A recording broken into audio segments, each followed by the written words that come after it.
Welcome, Gunrunner.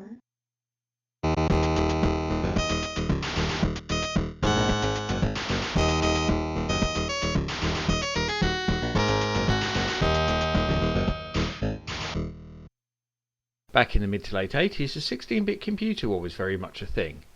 In playgrounds across the UK, Atari ST vs Amiga was quickly taking over from the Spectrum vs Commodore 64 arguments.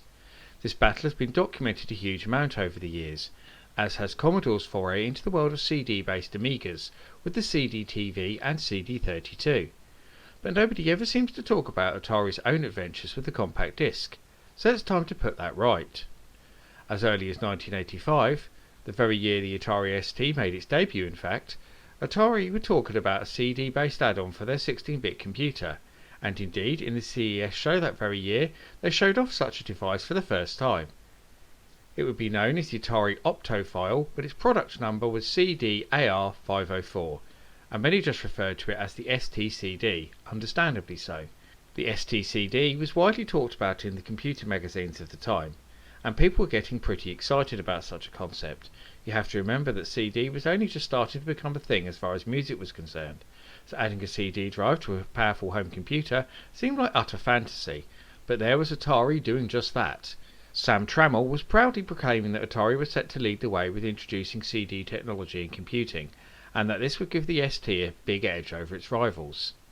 The dawning of a new age was upon us. Not only had Atari launched the ST and got a huge head start in the 16-bit computer race, but they were not resting on their laurels, and were very keen for the company not to be left behind with new technology.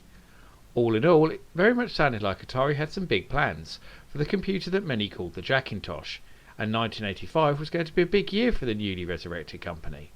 But then, nothing. Atari had gone into complete radio silence on the STCD. They never showed it again, we never heard about it again, and people were left wondering what the hell happened to it. Surely the STCD wasn't dead already, especially after all that fanfare. The Atari 520 ST has twice the power of many business micros. It handles business with ease.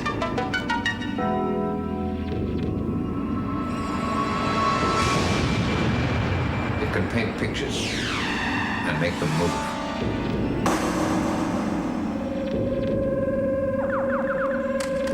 It can play advanced games. Yet it costs less than £300. The Atari 520 ST, power without the price.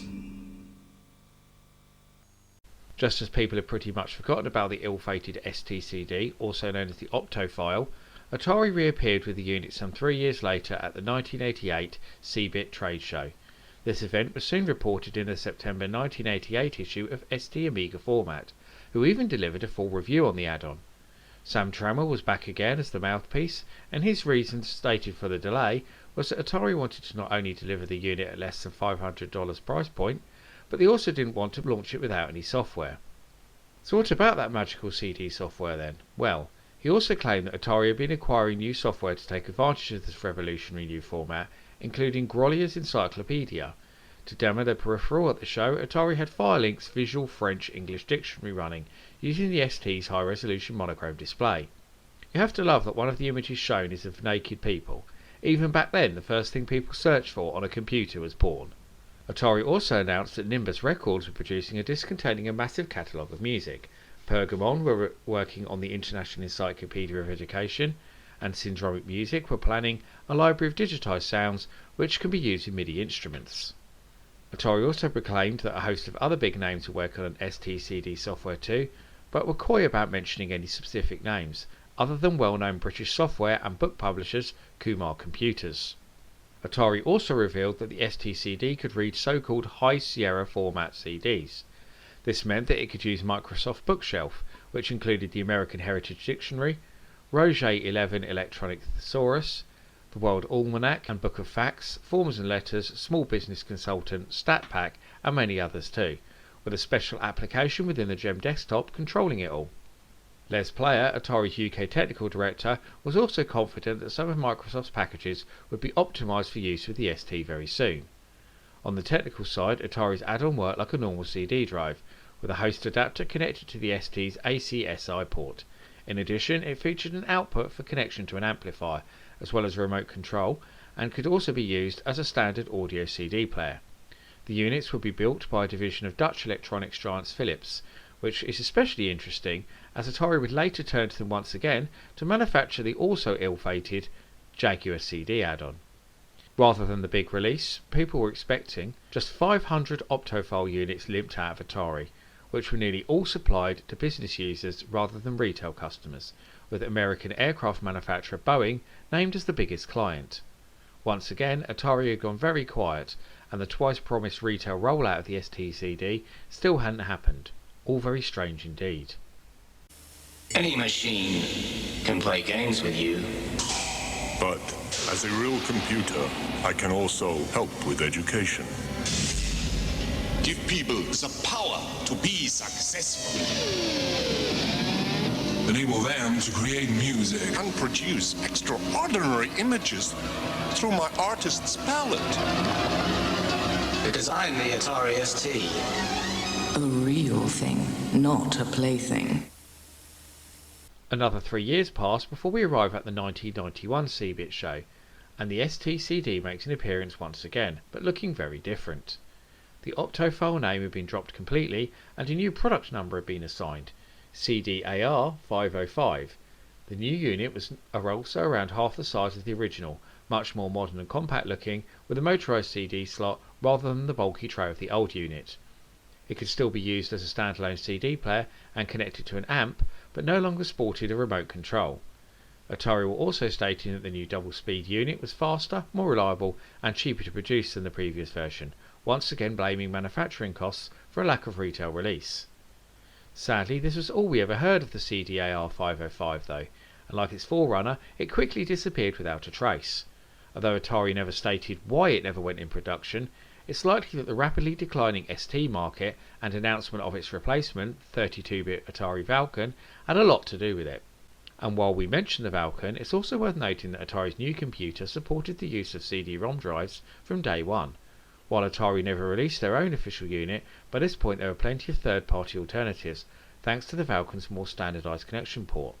The Falcon even saw many games released on CD in extended editions, such as the excellent Robinson's Requiem. However, Atari did plan to release a version of the Falcon that featured a built-in CD drive, rather than floppy disk.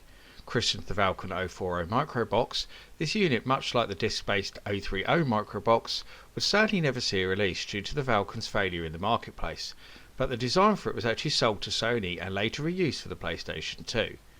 Another unreleased prototype was the Atari Painter project, which was going to combine the Falcon computer with the 64-bit Jaguar games console into one multimedia system.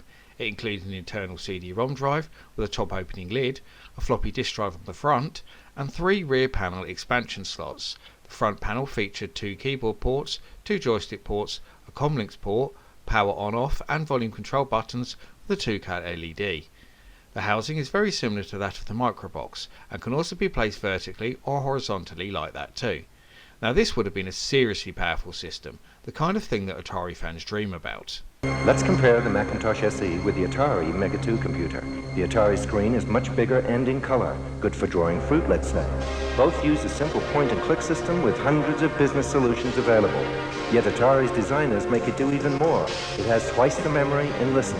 This music was created on the Atari, the only one with built-in MIDI. How much more does all this from Atari cost? Fact is, Atari cost less, about 1/2 less.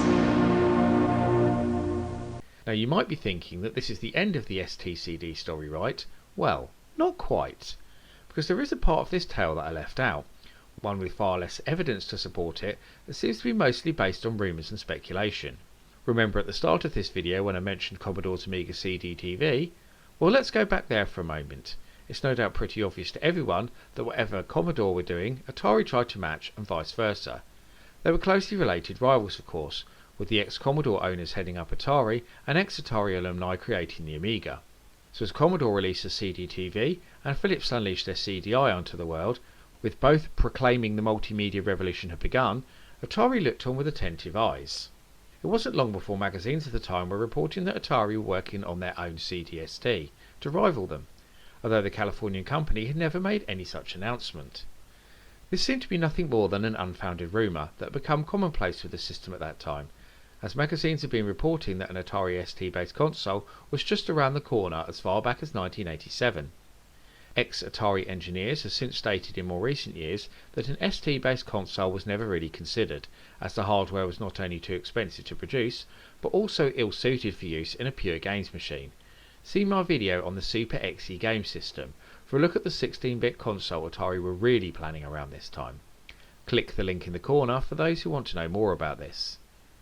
It's a real shame that Atari weren't brave enough to forge ahead with the use of CD technology, because they could have become real innovators in this sector and trailblazed a path to the future. It would have put them well ahead of their nearest competition and given the ST a real point of difference over the Amiga. Who knows what great things could have been done with it had Atari chosen to release it to the hungry masses. It's just another story of what ifs and might have beens from Tramil era Atari. But what do you think? Do you believe the STCD could have been a success? And is this something you would have rushed out to purchase back in the day? Please let me know in the comments. I always love hearing your views. But before I go, I must thank all my loyal patrons for continuing to support my channel and make videos like this possible. So special thanks to Thunder Fundington, John DiLiberto, Keith, Carl Olsen, Larry Anderson, Mark Slorence, Mr. Kaboto, Psycho Lavos, Coldar Fusion and Scott Maguire. If you want to do the same, then go check out my Patreon right now and get access to a host of extra content including downloads, exclusive videos, creative insights and much more besides. I've been the Laird and I thank you for watching, and I'll see you all again for another video very soon.